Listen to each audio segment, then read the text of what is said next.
Gather around, soldiers. The veteran's voice cut through the eager whispers in the hall. Eyes turned toward the speaker, a war hero, decorated with countless honors, standing tall despite the years that weighed on them. The room, filled with young recruits, fell into an anticipatory hush. They had waited for this moment, for the legendary war veteran to speak, hoping to hear tales of glorious battles, sophisticated strategies, and weapons they could only dream of wielding. The veteran's eyes scanned the crowd, a gaze sharp with years of experience. They stood in silence for a moment longer, letting the weight of the moment sink in. Then, with a calm, measured tone, they began. The most dangerous species I ever fought. The veteran paused, eyes narrowing slightly. Didn't come from the most advanced planet. Murmurs rippled through the room. Faces turned toward each other, expressions ranging from curiosity to skepticism. This wasn't what they expected. Some leaned forward, intrigued, while others shook their heads, quietly dismissing the claim. A young recruit near the front whispered to his companion, "What could they mean by that? Everyone knows the most dangerous forces in the galaxy come from advanced worlds."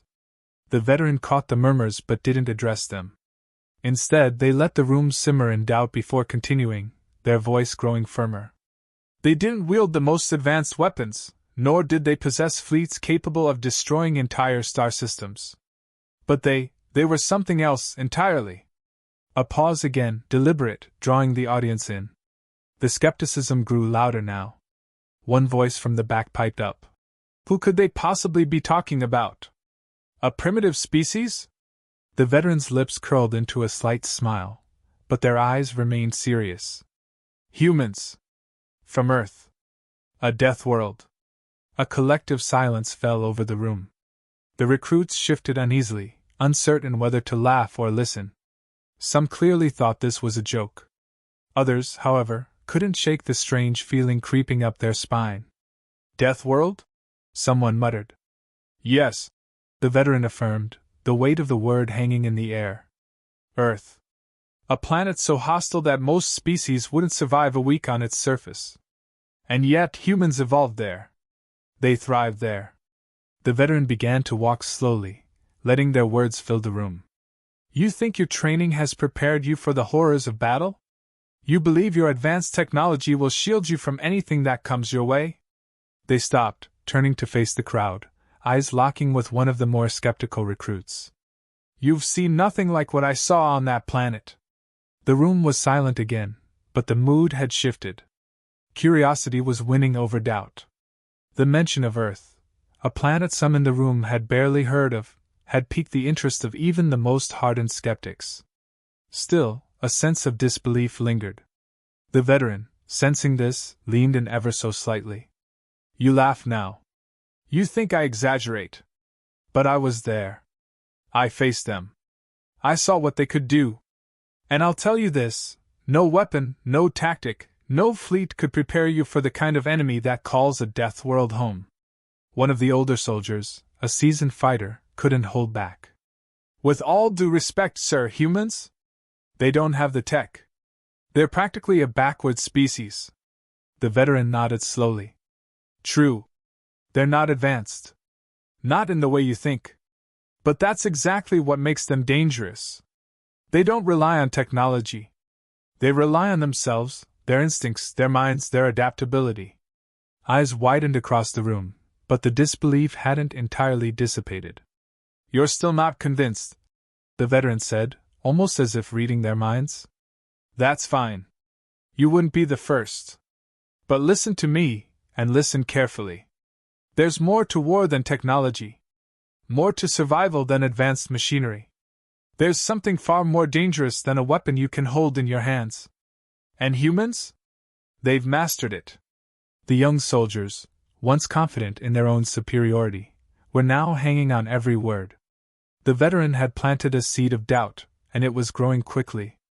Whispers of curiosity replaced earlier laughter, and the tension in the air was palpable. I see the questions in your eyes, the veteran said, their voice lowering but carrying even more weight. How could a species from a planet filled with danger, where the very land itself is treacherous, become a threat to those of us who travel the stars? The veteran let the silence linger again, allowing the question to sink in. That's what you're here to learn. Over the next hour, I will tell you what I saw, what I experienced. And by the end of it, you will understand why I say they are the most dangerous species I ever faced. The room was completely still now, every soldier fully engaged, eyes locked on the veteran. Gone was the bravado, the cocky smiles of young recruits eager to hear about high-tech warfare. They were about to hear something far more unsettling, a truth that would challenge everything they thought they knew about war and survival. The veteran glanced at the clock on the wall, then back at the soldiers before them. If you ever encounter them, if you ever face a Deathworlder, remember this: they don't just survive. They thrive. And that makes them the most formidable force in the galaxy. The words settled over the room like a cold fog, and for the first time, the soldiers realized that perhaps, just perhaps, they had seriously underestimated humanity. The veteran leaned back, eyes drifting to some far-off memory. Our first encounter with humans, it wasn't like anything we'd ever experienced. The young soldiers straightened in their seats, ready to hear about how superior alien technology had crushed a primitive species. The veteran, however, didn't offer them that satisfaction. We were confident, they began, their tone calm but edged with a hint of bitterness. Our fleet descended upon Earth, this death world, believing it would fall easily. We had conquered far more advanced civilizations. Earth was, well, it was nothing. A backwater planet on the fringes of known space, and its people? They weren't even unified under a single banner. The soldiers exchanged looks, some smirking. The idea that a species as divided and technologically inferior as humans could offer any serious resistance seemed absurd. We launched our initial strike at dawn. The veteran continued, their voice tightening. Our forces touched down in what humans call a forest, dense, chaotic, perfect for concealing an ambush, though we didn't realize that then. We expected a clear victory. What we got instead was something we hadn't prepared for. The veteran's eyes grew distant, recalling the chaos that followed. The planet itself turned against us. We didn't just face humans. We faced lightning storms so intense our sensors failed. Earthquakes shattered our ground forces' formations. Hurricanes made air support nearly impossible. We thought we were prepared for everything, but this world, this death world, fought alongside its people. The young soldiers sat up straighter now, intrigued. This wasn't a tale of simple conquest. Still, the veteran continued, we weren't concerned. A few storms, a few disruptions, they were nothing. But then, the humans started to fight back. That's when things changed. The veteran paused, allowing the tension to build. We had them outmatched in every conceivable way. Our weapons could vaporize entire cities. Our armor was impenetrable. Our ships could blockade their planet without breaking a sweat. But they fought us like nothing we'd ever seen. They used the land, the storms, the chaos of their planet, like it was another weapon in their arsenal. We underestimated them badly. One of the young soldiers couldn't hold back a snicker. Humans? Primitive fighters with primitive weapons? How much of a threat could they really be? The veteran's gaze snapped toward the voice, hard and unflinching. They didn't need advanced technology. They had something else, something far more dangerous. They had their planet. They had each other. And they knew how to fight like they had nothing left to lose. The room went quiet again, the smirk on the soldier's face fading. They didn't fight us on open fields or in space where we could overwhelm them. No. They dragged us into forests so dense we couldn't see beyond a few meters. Into mountains where our heavy machines became useless. Into cities where every alleyway was a death trap. And there, in the shadows, they struck. The veteran's voice grew lower, darker, as they remembered the terror of that first battle. They came at us from everywhere and nowhere. A squad would be standing guard 1 minute, and the next they'd be gone, dragged into the underbrush, into the mountains, into the ruins of their own cities. We couldn't predict their movements. They were like ghosts, blending into the terrain, disappearing before we could react. Surely you had the numbers to overwhelm them? Another soldier asked, the skepticism still evident in their voice. We did, the veteran replied sharply. But numbers don't matter when you can't find the enemy. The humans didn't fight us directly. They didn't stand and die in waves. They used hit-and-run tactics, always attacking when we were at our most vulnerable. They used the storms to mask their approach, the trees to hide their numbers, and the mountains to make our artillery useless. They struck hard, fast, and disappeared before we could even retaliate. The soldiers in the briefing room were no longer smirking. They were listening intently now, trying to grasp the idea of being outmaneuvered by what they had considered a primitive species. They knew their world better than we could ever hope to. The veteran continued, and they used that knowledge to turn it against us.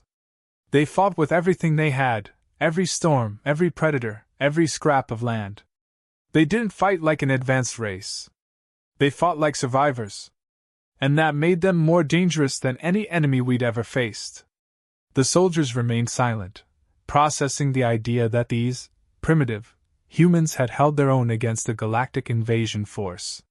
It didn't seem possible, but the veteran's tone, their grim expression, told them it was no exaggeration. They took us by surprise time and time again, the veteran said, shaking their head as if still in disbelief. No matter how many humans we killed, no matter how many battles we won, they kept coming.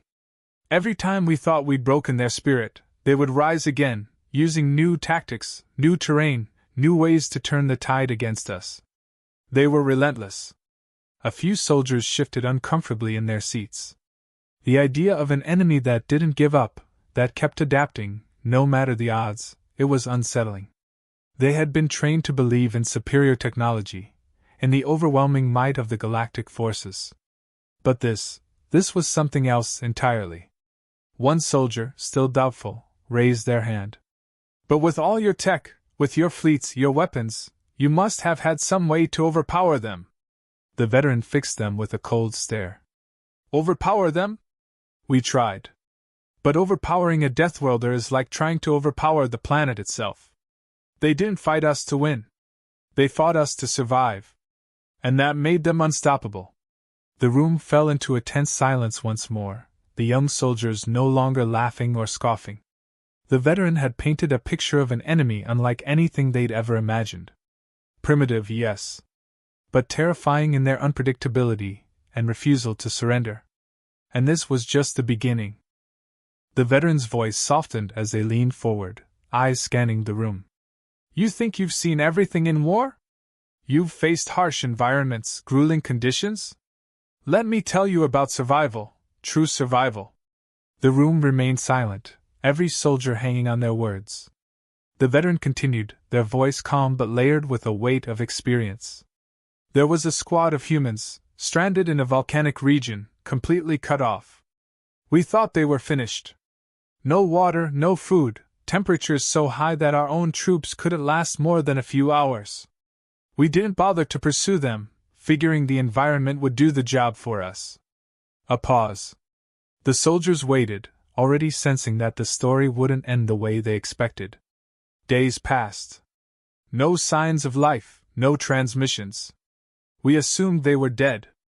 But then, they reappeared. Alive, and not just alive, they had adapted. They had used the terrain to their advantage. They found geothermal vents, created makeshift shelters from volcanic rock, and somehow, they managed to survive the heat. They even scavenged materials to filter the toxic air. It was as if the environment, hostile to us, was something they could mold to their needs. The soldiers exchanged uneasy glances. They had been trained to deal with extreme conditions, but this, surviving in volcanic zones, adapting in real time, seemed beyond the realm of possibility. And that wasn't the only time they did it, the veteran said, voice growing firmer. There was another group, in the polar regions of their planet. A place so cold that even our enhanced suits couldn't maintain heat long enough for an extended stay. The humans? They trekked through blizzards, built shelters from nothing but ice and stone, lived in caves they carved out with their bare hands. How did they survive that long? One of the soldiers asked, disbelief still lingering. The veteran nodded, as if anticipating the question. They rationed what little they had to the extreme. Melted snow for water, used their own bodies for warmth, huddled together like a pack of animals. They could go for days without proper food, weeks even. And they didn't just survive.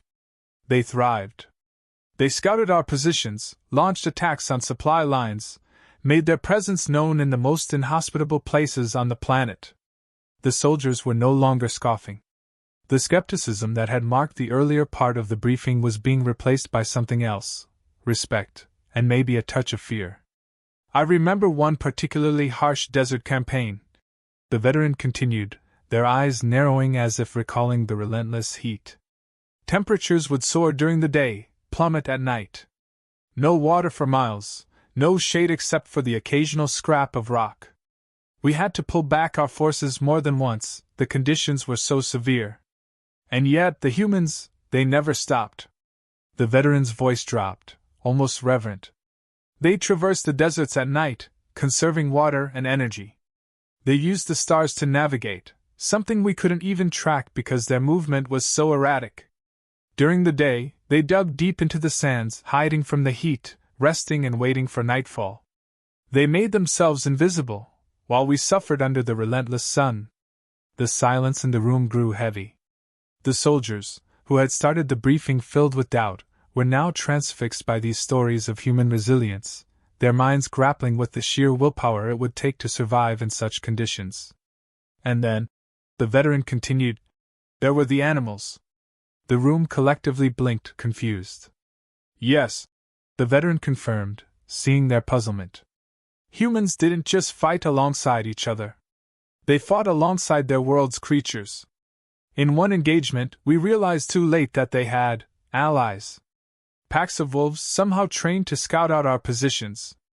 Falcons, flying overhead, carrying messages between human camps. It was like the entire planet had risen to fight against us, and the humans knew exactly how to use it. The alien soldiers couldn't hide their astonishment. They trained the wildlife? One finally asked, his voice tinged with disbelief. The veteran gave a slow nod.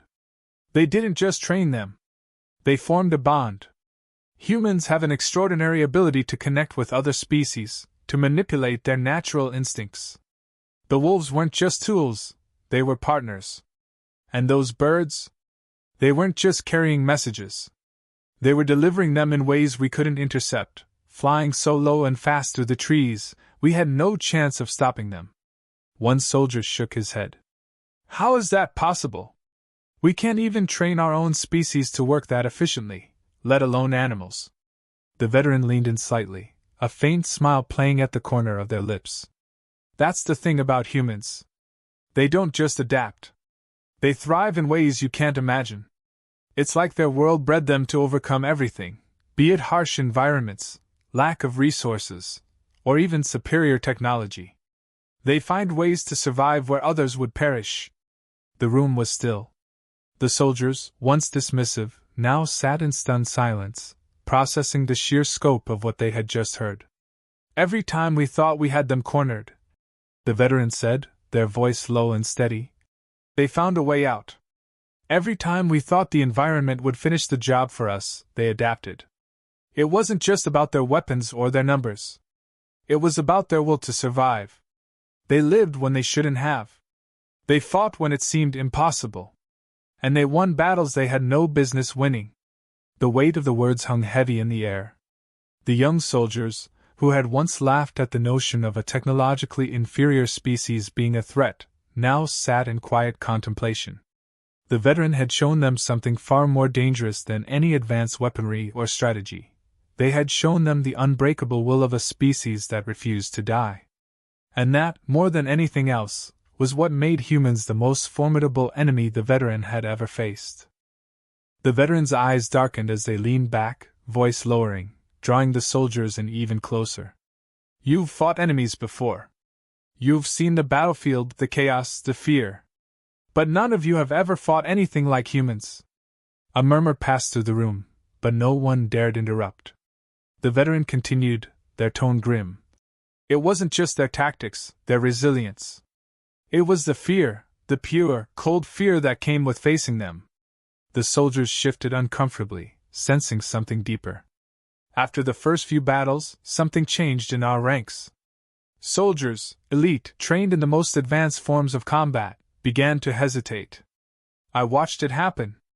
You'd hear it in the whispers around campfires, see it in their eyes as they looked into the forests, into the darkness. A pause. The veterans scanned the room, ensuring their audience was still with them. We couldn't predict their movements. One moment, they'd be completely invisible. The next, they'd strike, fast, brutal, and without warning. And then they'd vanish. No trace. No sound. It was as if the very ground swallowed them whole.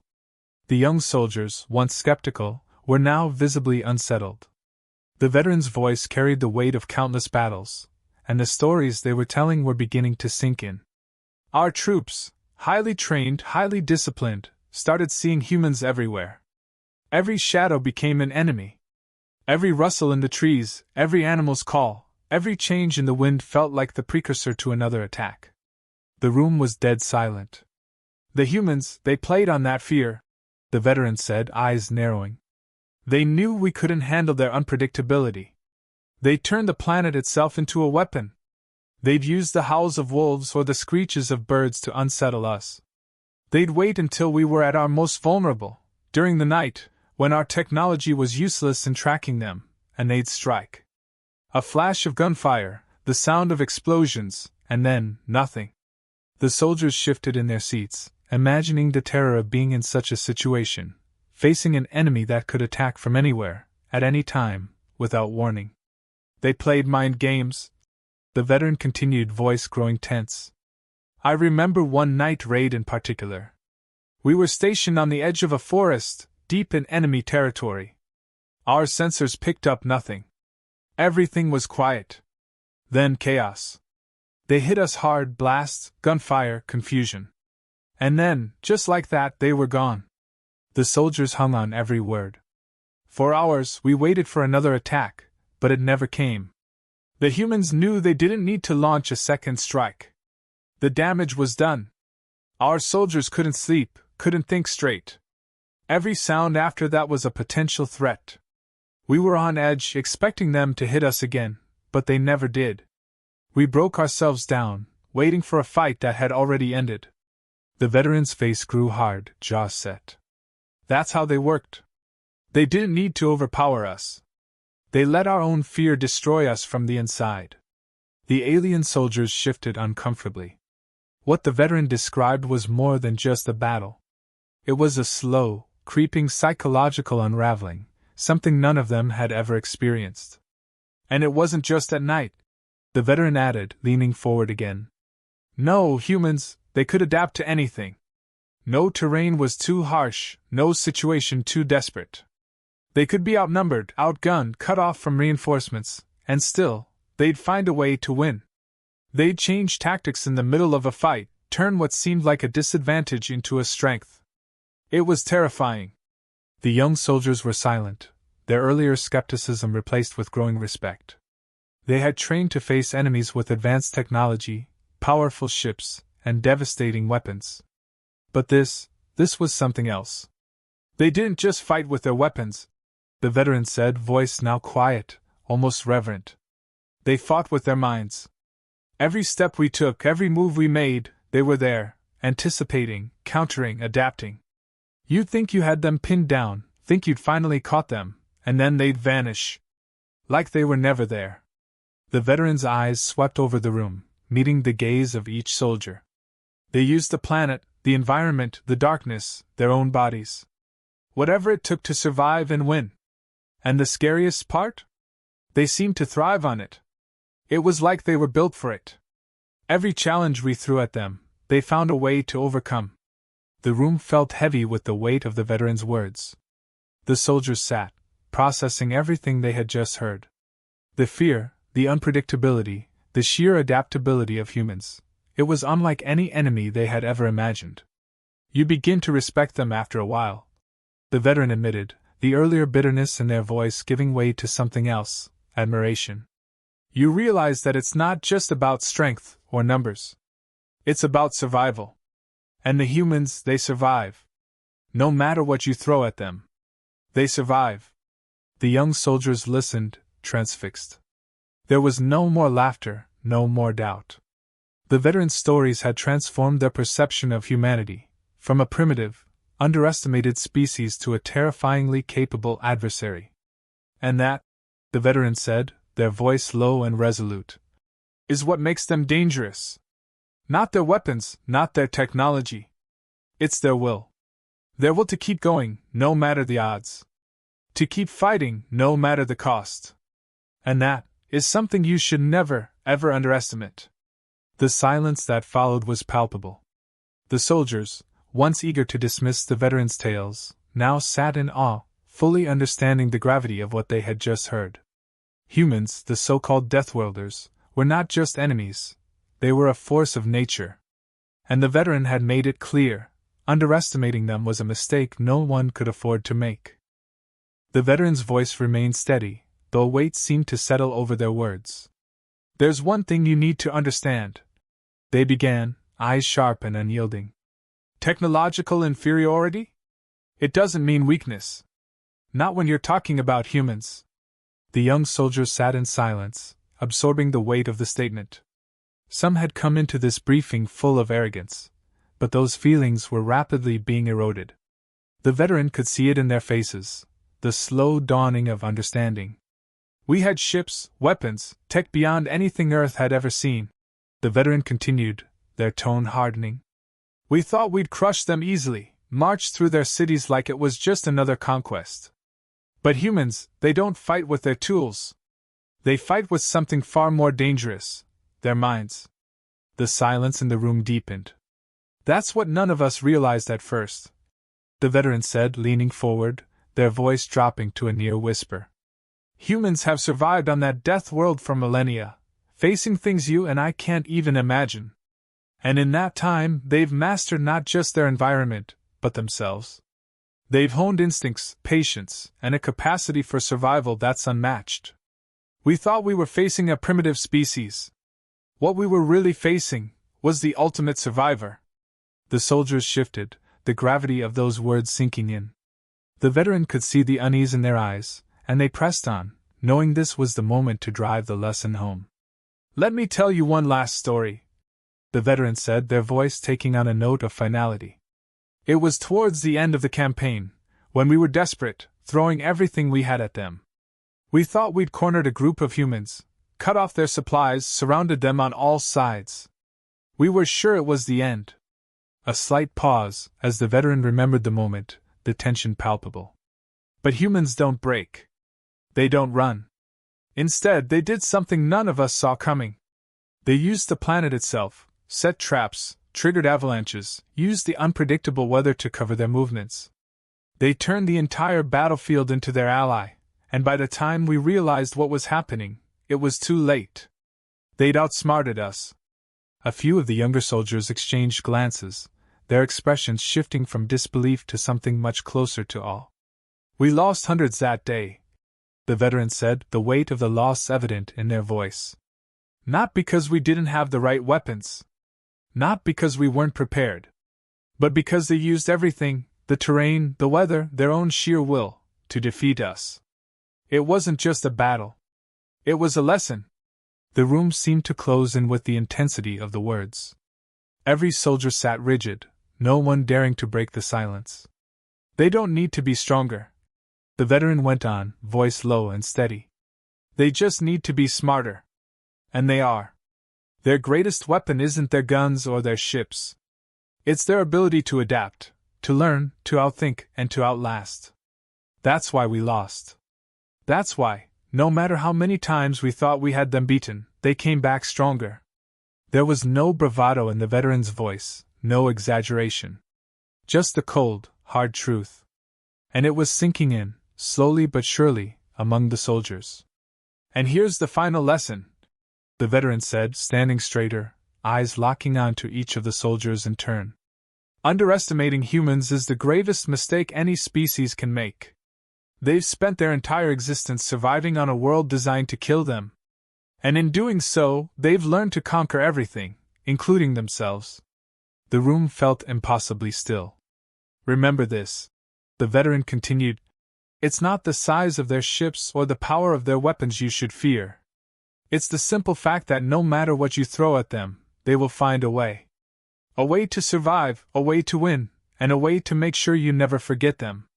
The soldiers didn't move, still caught in the veteran's words. The gravity of what they had just heard weighed on them, the reality of humanity's resilience sinking in. As the briefing ended, the soldiers began to file out, but there was none of the usual chatter, none of the easy conversation that followed most sessions. Instead, there was only quiet reflection, a sense of respect that hadn't been there before. One young soldier, eyes wide, whispered to their companion, "I'll never laugh at Deathworlders again." The other, still deep in thought, nodded slowly. "I just hope I never have to fight one."